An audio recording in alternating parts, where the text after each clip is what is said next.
নামে রুচি, জীবে দয়া, বৈষ্ণব সেবন। ঠাকুর নাম বলিতে মুখ্যত বুঝাইতেন অনন্য চিন্তা। চিন্তা যখন এক খাতে বহিতে আরম্ভ করে, অন্য কিছুই আর ভালো লাগে না, তখনই নামে রুচির সূচনা হয়, এবং ক্রমে যখন এই চিন্তা অনন্য হইয়া যায়, তখনই আসে যথার্থ নামে রুচি।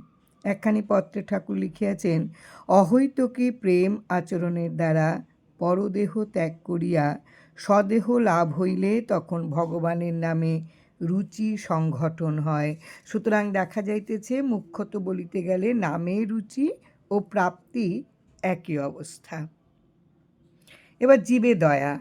জীবে দয়া কথাটি ঠাকুর অর্থ করলেন নিজের প্রতি দয়া করো। তোমার ভিতরে যে জীব বদ্ধ হইয়া রহিয়াছে, তাহার প্রতি দয়া করিয়া তাহার উদ্ধারের প্রচেষ্টায় নামই হল জীবে দয়া।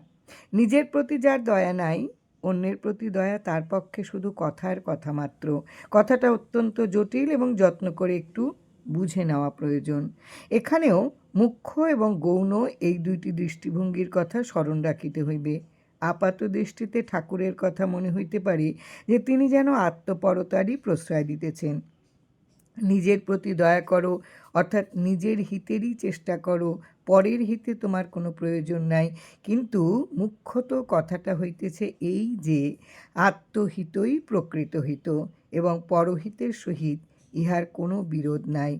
যে প্রকৃত আত্মহিতে রত থাকে, পরহিতের জন্য তার আর পৃথক চেষ্টা করিতে হয় না। আত্মহিতেই পরহিত, যাহা হইবার আপনা আপনি হইয়া যায়। হিত করিবার জন্য হিত করিতেছি, এই বুদ্ধি সেখানে আসে না।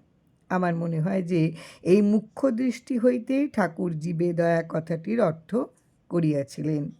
মহাজনদের আচরণ একটু বিচার করিয়া দেখিলে কথাটা বোঝা যায়, তাহাদের কর্তৃত্ব বুদ্ধি নাই, সুতরাং কর্তব্য বুদ্ধিও নাই। কিন্তু স্বভাবত তাহারা যাহা করেন, তাহাতে জগতের প্রভূত কল্যাণ সাধিত হয়। আমরা সাধারণত যাহাকে জীবে দয়া বা পরহিত বলিয়া বুঝি, তাহাও ভিত্তি এই প্রকৃত আত্মহিতেই। বৈষ্ণব সেবন। বৈষ্ণব সেবন হচ্ছে, ঠাকুর বললেন, বিষ্ণু অর্থ হচ্ছে ব্যাপ্ত, অর্থাৎ যিনি এই ত্রিজগৎ ব্যাপিয়া রহিয়াছেন। এই ব্যাপ্ত বুদ্ধির আশ্রয়ে থাকিয়া তাহার সেবা পরিচর্যার নামই হচ্ছে বৈষ্ণব সেবন। ঠাকুর বলিতেন, ভগবান সর্বত্র সমভাব নিরপেক্ষ শক্তি। এই সমভাব বা নিরপেক্ষ শক্তির সেবাই বৈষ্ণব সেবন। এইভাবে ঠাকুর তিনটি কথাকেই একই সূত্রে গাঁথিয়া দিলেন। প্রত্যেকটিকে পৃথক পৃথক দৃষ্টিতে দেখবার আর কোনো প্রয়োজন নেই। জয় রাম, জয় রাম।